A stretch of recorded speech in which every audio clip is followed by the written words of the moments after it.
Welcome to the deep dive. Today we're moving past just those brief, quiet moments. We're really digging into the idea of genuine peace. We've got the source text, an excerpt from Knowledge is King, and it makes a pretty strong case that, real peace, it's an inside job.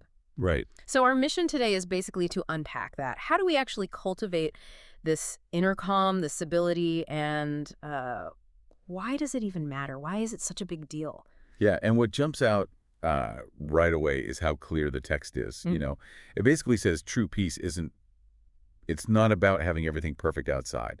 It calls it a state of mind that can be sustained in almost any environment.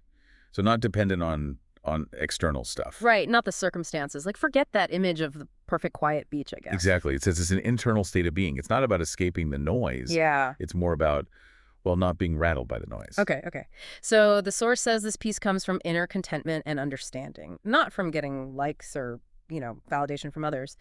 Precisely. Okay. It's about what's going on inside you. Your internal landscape, not your perfectly curated social media feed. And it's active, not passive.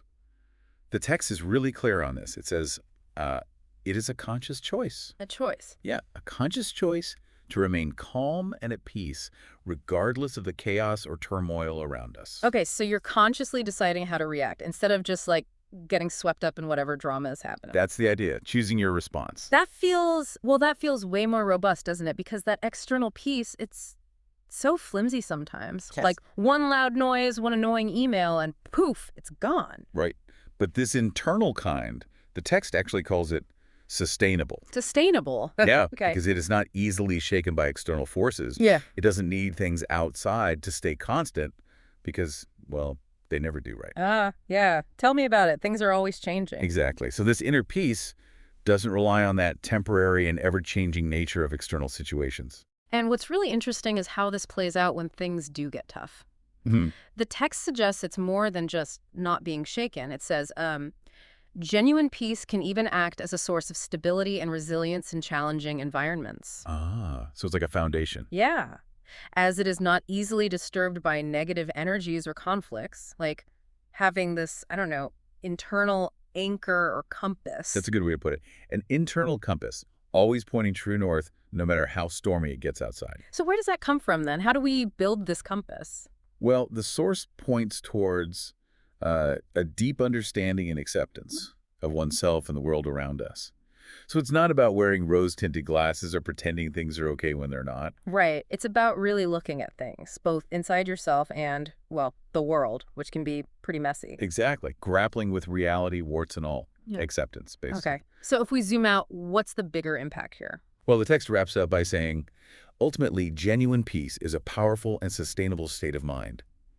And here's the picker.